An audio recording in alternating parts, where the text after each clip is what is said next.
الشيطان الرجيم بسم الله الرحمن الرحيم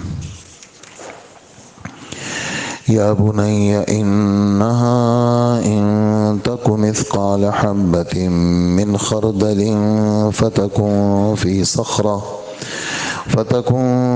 صخرة أو في السماوات أو في الأرض يأت بها الله إن الله لطيف خبير يا بني أقم الصلاة وأمر بالمعروف وانه عن المنكر واصبر على ما أصابك إن ذلك من عزم الأمور صدق اللہ العظیم۔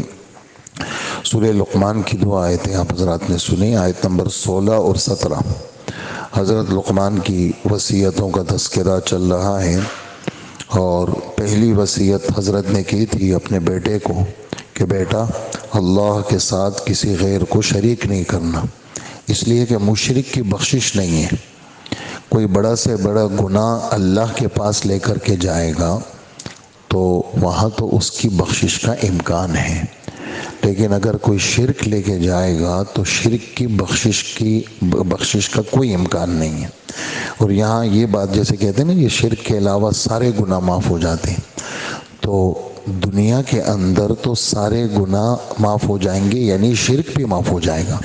ایک مشرک آدمی توبہ کرتا ہے اپنے شرک سے تو اس کے سارے گناہ اللہ پاک معاف کر دیں گے دنیا کے اندر، لیکن اگر مر کر کے اللہ کے پاس گیا اور اس کے پاس شرک کا گناہ ہے تو اس کی بخشش نہیں ہوگی۔ انہو من یشرک باللہ فقد حرم اللہ علیہ الجنہ۔ یہ طے شدہ قوانین ہیں، مطلب یہ قوانین ایسے ہیں اس میں معافی کی گنجائش نہیں ہے، ورنہ اس دنیا کی پیدائش اور اس دنیا میں انسانوں کا بھیجنا یہ سارا فضول ہو جائے گا۔ اگر شرک کی بھی بخشش کی گنجائش ہو گئی تو یہ سارا نظام درہم برہم ہو جائے گا۔ اس لیے کچھ چیزیں بالکل اٹل فیصلے کی ہیں۔ اس اٹل فیصلے میں یہ چیز ہے کہ جو آدمی مشرک بن کر کے خدا کے پاس جائے گا، اللہ نے یہ طے کیا ہے کہ جنت اس پر حرام ہے، اور اللہ نے یہ طے کیا ہے کہ جیسے اونٹ رہے اور سوئی کا سوراخ سوئی والا سوراخ ہی رہے، جیسے اونٹ اس سوئی کے سوراخ میں نہیں گزر سکتا۔ یہ 8ویں پارے کی مثال ہے، ہمارے رب نے یہ مثال دی ہے کہ مشرک آدمی کا جنت میں داخلہ ایسے ہی ناممکن ہے جیسے کہ اونٹ کا سوئی کے ناکے میں گزرنا ناممکن ہے، اور جنت ایسے پر حرام ہے۔ لیکن اگر یہی مشرک آدمی یہاں توبہ کر لیتا ہے، معافی مانگ لیتا ہے، تو اللہ پاک شرک اور جتنے بھی بڑے گناہ ہوں گے وہ سارے گناہ اللہ پاک کیا کر دیں گے؟ معاف کر دیں گے۔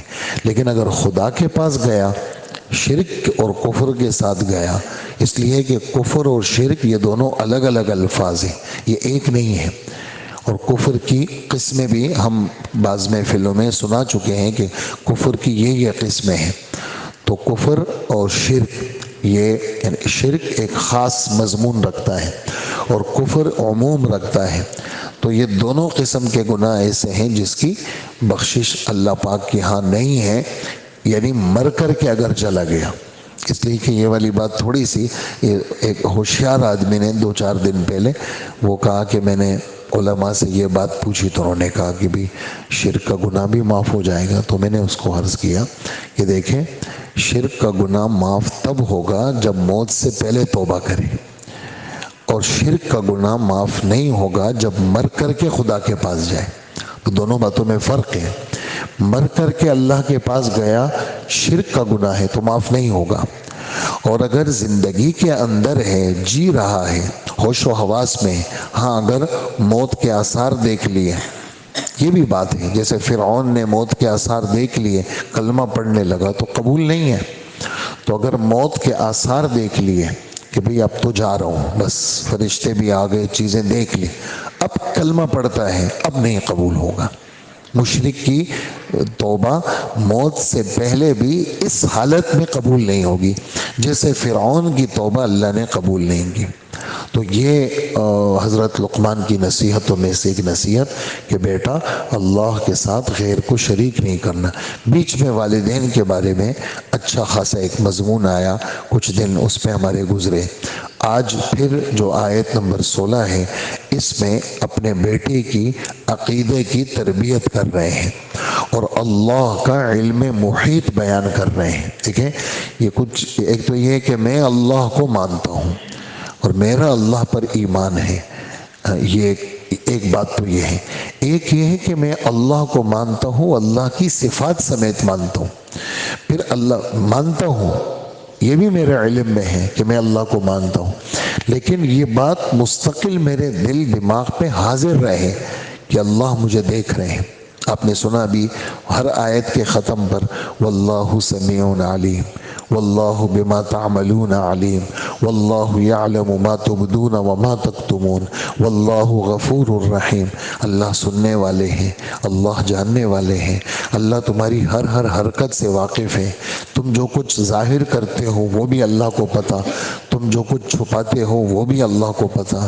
ایمان والے مردوں کو کہو نظروں کی حفاظت کریں، اپنی عزتوں کی حفاظت کریں۔ یہ نظروں کی حفاظت ان کے دل کی صفائی کا سبب ہے۔ اگر ایسا نہیں کریں گے تو ایمان والے جو یہ نظریں گھما گھما کے دیکھتے ہیں اللہ کو پتہ ہے، یہ جو اکھیوں سے دیکھتے ہیں یہ اللہ کو پتہ ہے، اور اللہ پاک سب چیزوں کو جانتے ہیں۔ یہ جو باتیں ہیں جو آپ حضرات سن رہے ہیں اور ہم سب روز پڑھتے ہیں، یہ باتیں ہمیں دعوت دیتی ہے کہ اللہ پاک ہمارے دل دماغ پہ حاوی رہے۔ اس کے لیے چند باتیں ہیں۔ ایک تو یہ ہے کہ مسلسل اللہ کی بڑائی کو بیان کرنا، ہاں اکیلے میں بھی لوگوں کے سامنے میں بھی اللہ کی عظمت کو سنانا، اللہ کی قدرت کو بتانا، اللہ کی طاقت کو بتانا کہ بھی، اور مسلسل یعنی ایک وقت ایسا نکالنا، اپنے کاموں میں سے ایک وقت نکالنا جو صرف اس کام کے لیے ہو کہ آدمی صرف اللہ کی بڑائی عظمت کو بیان کرے، اس لیے کہ پورا قرآن اللہ کی عظمت سے بڑا ہوا ہے۔ یہ بات کہہ دینا مجھے پتہ ہے، یہ پتہ ہونا دل کے حاضری کے لیے کافی نہیں ہے۔ میری بات سمجھ میں آ رہی ہوگی انشاءاللہ، یعنی یہ میرے علم میں ہے یہ بات، تو علم کی بات حاضر ہونے کے لیے کافی نہیں ہے۔ 1,000,000 باتیں میرے علم میں ہیں لیکن اس وقت حاضر نہیں ہے۔ اس وقت وہی بات حاضر ہے جو میں کہہ رہا ہوں، اس وقت وہی بات حاضر ہے جو میری زبان پر ہے، اس وقت وہی بات حاضر ہے جو میں نے ابھی نماز پڑھائی، آپ نے سنی، آپ سب بیٹھے ہوئے ہیں، آپ یہ ہمارے سامنے ہے۔ اب کتنی ساری باتیں ہمارے علم میں لیکن ابھی حاضر نہیں ہیں۔ تو کسی بات کو اپنے دل دماغ میں حاضر کرنے کے لیے زبان سے کہا جاتا ہے، آنکھوں سے دیکھا جاتا ہے، اسی نیت سے دیکھا جاتا ہے اور اسی نیت سے اس کو سنا جائے۔ جیسے آپ سن رہے ہیں، آپ کو سننے کا ثواب مل رہا ہے، اسی وجہ سے کہا جاتا ہے کہ جب آدمی اللہ کی بات بیان ہو رہی ہو تو ذکر مت کرو۔ آدمی ذکر بھی کر رہا ہے، سبحان اللہ بھی پڑھ رہا ہے اور بات بھی سن رہا ہے، تو وہ بات لگتی نہیں ہے، وہ بات جا کر کے اپنے دل پہ لگتی نہیں ہے کہ آپ اللہ کا نام بھی لیں، آپ تسبیحات بھی کر رہے ہیں اور کہہ رہے ہیں میں بیان بھی سن رہا ہوں، بہت اچھا بیان تھا، تو آپ تو ذکر کر رہے تھے، آپ نے تو بیان نہیں سنا۔ اب ایک طالب علم ہے، وہ قرآن کا دور کر رہے ہیں اور سبق چل رہا ہے، وہ سبق کہہ رہے استاد کو یوں دیکھ بھی رہا ہے اور قرآن پڑھ رہا ہے، تو وہ یا قرآن پڑھے گا یا استاد کی بات سنے گا، دونوں باتیں جمع نہیں ہو سکتی۔ تو کچھ لوگ ہمارے جمعے میں بھی آتے ہیں، فجر کے درس میں بھی ہوتے ہیں، وہ تسبیحات کر رہے ہوتے ہیں اور مجھے دیکھ بھی رہے ہوتے ہیں، تو وہ نہیں، یہ بات یعنی میں ان کو منع نہیں کرتا کہ آپ ذکر نہ کریں، تو وہ محفل چھوڑ کے پھر ذکر کر لیں۔ اگر یہاں بیٹھے ہیں تو وہ کیا کریں، وہ اللہ کی بات سنیں۔ کیوں؟ اس لیے کہ یہ جو سننا ہے یہ عبادت ہے۔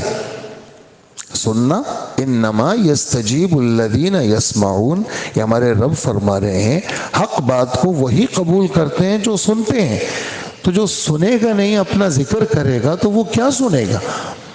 تو یہ سننا کانوں کی عبادت ہے۔ تو جس طرح کہنے سے چیز حاضر ہوتی ہے، سننے سے بھی چیز حاضر ہوتی ہے، دیکھنے سے بھی چیز حاضر ہوتی ہے۔ تو یہ جو اپنے بیٹے کو فرما رہے ہیں، اللہ کے علم محیط کو بیان کر رہے ہیں۔ تو ہم جب بھی قرآن پڑھیں، ایک تو قرآن پڑھیں ایسے پڑھیں کہ ہمارے کان سنیں، تو وہ قرآن جا کے سیدھا دل پہ لگتا ہے۔ ایک ہماری تلاوت، ہم یوں قرآن پڑھ رہے ہوتے ہیں،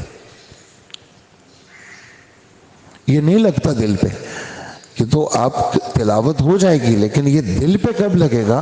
جب اتنی آواز سے پڑھے کہ آپ کے کان تو سنے، اور سکون سے قرآن پڑھے۔ قرآن سکون سے پڑھیں گے تو قرآن دلوں میں انقلاب برپا کرتا ہے۔ تو اللہ کی عظمت میرے دل دماغ میں سامنے رہے، اس کے لیے اللہ کی بڑائی کا بیان کرنا ضروری ہے، اور سننا بھی ضروری ہے، اور دیکھنا بھی ضروری ہے۔ یہ سب باتیں پھر دل میں اللہ ہر وقت رہیں گے۔ نمبر 2، جیسے میں نے قرآن کا کہا کہ جو تلاوت ہے یہ بھی اللہ کی بڑائی کو دل میں نازل کرتی ہے، اور آدمی کا دل دماغ ہر چیز سے بیزار ہو جاتا ہے، اور صرف اللہ کی عظمت سے بھر جاتے ہیں۔ نمبر 3، یہ جو ہمارے تسبیحات ہے، یہ ہماری تسبیحات معمولی نہیں ہے۔ ہماری تسبیحات کی عادت ایسی ہے، جب ہمیں موقع لگ گیا تو ہم ذکر کریں گے، اور جب ہمیں موقع نہیں لگا تو ہم ذکر نہیں کریں گے۔ یعنی یہ والی بات ہماری اپنی ذاتی ضروریات کے لیے نہیں ہے۔ موقع لگ گیا تو نہا لوں گا، نہیں، اس کے لیے وقت نکالوں گا، میں کپڑے بدلنے ہیں، ناشتہ ہے بھائی، کھانا ہے، وقت نکالتے ہیں، اہتمام کرتے ہیں، بیٹھتے ہیں، دسترخوان بچھتا ہے، چیزیں آتی ہیں، اس کو دیکھتے ہیں، وقت لیتے ہیں، پھر جا کر کے مزے لے کے کھاتے ہیں۔ ایسے ہی مزے لے کے اللہ کا نام لینا۔ اللہ کا نام گاڑی چلتے چلتے تسبیحات نہیں ہوتی۔ ایک دفعہ میں اور بہادر خان ہم جا رہے تھے، یا رمضان کا مہینہ تھا، ایک مولوی صاحب کو تیار کرنا تھا سال کے لیے، تو اس کو میں نے کہا یار تم میرا پارہ بھی سنتے رہنا، اور جو ہے ہم ملاقات بھی کر لیں گے، اس تلاوت کا وقت ہے۔ تو میں اب گاڑی بھی چلا رہا ہوں اور بہادر خان کو سپارہ بھی سنا رہا ہوں۔ بہادر خان نے قرآن پکڑا ہوا ہے، تو 2-4 جگہ تو 2-4 گاڑیاں میں نے اچھی طرح جو ہے وہ بچا لی۔ کیوں؟ یا میں قرآن پڑھوں گا یا میں ڈرائیونگ کروں گا، یعنی 2-4 جگہ گاڑی مجھ سے ادھر ادھر ہو گئی، فٹ پاتھ کو لگ رہی تھی، کبھی کسی گاڑی کو لگ رہی تھی، کیوں؟ میں تو قرآن پڑھ رہا تھا۔ تو میں نے اس کو کہا یار قرآن بند کر لیتے ہیں، یہ گاڑی چلا لیتے ہیں، اس کے بعد قرآن پڑھیں گے۔ تو یا ذکر کرے گا آدمی یا گاڑی چلائے گا۔ یہ جی میں تسبیحات کب کرتا ہوں؟ جب میں موٹر سائیکل پہ جاتا ہوں، آفس جانے کے لیے میں جب جاتا ہوں نا، پھر میں تسبیحات کرتا ہوں۔ تو یہ تو آپ تسبیحات کے ساتھ ظلم کر رہے ہیں۔ تسبیحات تو بیٹھ کے کرنے کی ہے، تاکہ آپ کے دل دماغ پہ اللہ کی ذات رہے۔ ٹھیک ہے؟ کتنی باتیں ہو گئی؟ نمبر 1، اللہ کی بڑائی کو بیان کرنا، اور اللہ کی بڑائی کو سننا، اور اللہ کی بڑائی کو دیکھنا۔ نمبر 2، اللہ کے کلام کو پڑھنا، اور ایسے پڑھنا کہ کان سنیں۔ نمبر 3، تسبیحات کرنا ایسے کہ آپ کے کان سنیں، اتحیات کی شکل میں ہوں، آپ کی نگاہیں نیچی ہوں، تھوڑے سے آواز کے ساتھ اللہ کا ذکر کریں، پھر دیکھیں آپ کے دل پہ کیسے لگتی ہے۔ اور نمبر 4، ہاتھ اٹھا کر کے دعا مانگنا۔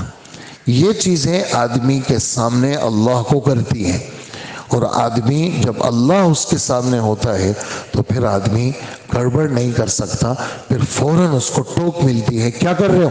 اللہ دیکھ رہے ہیں۔ ورنہ آدمی غافل رہتا ہے، اور غفلت کے اندر بہت ساری حرکتیں کرتا ہے، غیبت بھی کرتا ہے، غیبت سنتا بھی ہے، بد نظری بھی کرتا ہے، سارے کام اس کے ہو رہے ہوتے ہیں، اور کہتے ہیں مجھے تو پتہ ہے، اللہ کو میں جانتا ہوں، اللہ موجود ہے، اللہ مجھے دیکھ رہے ہیں۔ لیکن یہ پتہ ہونا کافی نہیں ہے، ہر وقت دل دماغ پہ ظاہر ہونا یہ ضروری ہے، تاکہ آدمی گناہوں سے بچے۔ اس بات کو یہاں بیان کیا ہے۔ اب ہم آیت کی طرف آتے ہیں۔ اے میرے بیٹے میری بات سنو، کوئی بھی نیکی ہو یا گناہ، رائی کا دانہ، آپ نے کلونجی کا دانہ دیکھا ہوگا، یہ رائی کا دانہ ایسے ہی ہوتا ہے۔ کوئی بھی اچھا یا برا عمل یہ رائی کے دانے کے برابر، کسی چٹان میں ہو، کہیں پر ہو، آسمان کے کسی گوشے میں ہو، زمین کے کسی جگہ پہ ہو، اللہ پاک اس کو، اس عمل کو، اس اچھائی یا برائی کو اللہ کل قیامت کے دن پیش کریں گے۔ ایسے کامل العلم ہے کہ کوئی معمولی سی نیکی یا بدی وہ اللہ سے چھپ نہیں سکتی۔ ایسے کامل العلم ہے کہ اللہ سے کوئی نیکی یا بدی ایک ذرے کے برابر بھی اللہ کی ذات سے وہ چیز چھپ نہیں سکتی۔ اس پر میں آپ کو ایک حدیث سناؤں۔ رسول اللہ صلی اللہ علیہ وآلہ وسلم فرماتے ہیں، ایک آدمی ایسے کمرے کے اندر، جس کمرے کے اندر کوئی روشن دان نہیں ہے، کوئی کھڑکی نہیں ہے، کوئی چھوٹا سا سوراخ بھی نہیں ہے، بند کمرے میں اس نے کوئی حرکت کی اور اس کے دل میں یہ ہے کہ کسی کو پتہ نہیں ہے، حالانکہ اس بند کمرے میں اس کو دیکھنے والا بظاہر انسانوں میں کوئی نہیں ہے، لیکن اس نے جو عمل کیا ہے چاہے چھوٹا ہو یا بڑا، کبھی بھی ہو، اللہ اس عمل کا اثر اس کمرے سے باہر نکالیں گے، یعنی چھوڑیں گے نہیں اللہ پاک۔ اگر وہ اچھا عمل ہے تو اچھے اثرات مرتب ہوں گے، اور اگر وہ برا عمل ہے تو برے اثرات مرتب ہوں گے۔ تو جیسے مشرکین سے کے سامنے کہتے بھی مرنا ہے، موت کے بعد یہ ٹکڑے ٹکڑے ہوں گے، پھر اللہ ان سب ٹکڑوں کو جمع کریں گے اور اپنے سامنے کھڑا کریں گے، تو وہ کہنے لگے نہیں نہیں ایسا نہیں ہو سکتا۔ اس کو اللہ پاک سنا رہے ہیں ایسا کیسے نہیں ہو سکتا، جب اتنا سا رائی کے دانے کے برابر بھی جو ہے وہ کوئی عمل ہے وہ ہم پیش کر دیں گے، تو اتنا بڑا انسان 6-7 فٹ کا انسان اس کو مار کر کے چورا چورا کر کے یہ ہم سے کیسے غائب ہوگا؟ ہم اس کو ملا کر کے اپنے سامنے کھڑا کریں گے، اس لیے کہ اللہ باریک بین ہے اور اللہ باخبر ہے۔ یہ صفات ہے ہمارے رب کی، اللہ باریک بین ہے اور اللہ ہر چیز سے باخبر ہے۔ اللہ ہم سب کو عمل کی توفیق عطا فرمائے۔ یہ ایک آیت آپ حضرات نے سنی، آیت نمبر 16۔ حضرت لقمان نے اپنے بیٹے کہا، بیٹا اگر کوئی عمل اچھا یا برا رائی کے دانے کے برابر، حبہ دانا، خردل رائی کا دانا، رائی کے دانے کے برابر ہو، وہ کسی چٹان میں ہو یا آسمانوں میں ہو یا زمین میں ہو، تب بھی اللہ کل قیامت کے دن اس کو ظاہر کریں گے۔ یقین جانو اللہ بڑا باریک بین ہے اور بہت باخبر ہے۔ اللہ پاک ہمیں عمل کی توفیق عطا فرمائے۔ الحمدللہ والصلاة والسلام علی نبینا محمد وآلہ واصحابہ اجمعین۔ اے اللہ ہمارے گناہوں کو معاف فرما، ہماری مغفرت فرما۔ اللہ ہماری یہ حاضری ابھی صبح کی قبول فرما، ہر غم سے، ہر شر سے، ہر بیماری سے، آفت سے ہم سب کی حفاظت فرما۔ اللہ ظاہری باطنی ہمیں سلامتی نصیب فرما، پوری پوری عافیت عطا فرما، دوا میں عافیت نصیب فرما اور عافیت کے اوپر شکر عطا فرما۔ اے اللہ ہمیں ہسپتالوں سے بچا اور ہمیں بیماریوں سے بچا، ہمیں چوروں ڈکیتوں سے بچا۔ اے اللہ مرتے دم تک ہمیں چلتا پھرتا رکھ۔ اے اللہ بیماریوں سے ہماری حفاظت فرما، اپنی ذات کی بڑائی ہمارے دل دماغ میں حاوی فرما۔ اے اللہ آج کے دن کے سارے کام اپنے کرم، اپنے فضل، اپنے رحم سے آسان فرما۔ یا اللہ نفس و شیطان کے حوالے نہ فرما اور ہم سب کی تربیت فرما، اور ہم سب کی تربیت فرما۔ اللہ ہم سب کی اصلاح فرما، ہماری دعاؤں کو قبول فرما۔ وصلی اللہ وسلم علی نبینا محمد وآلہ واصحابہ وامتہ اجمعین، آمین برحمتک یا ارحم الراحمین۔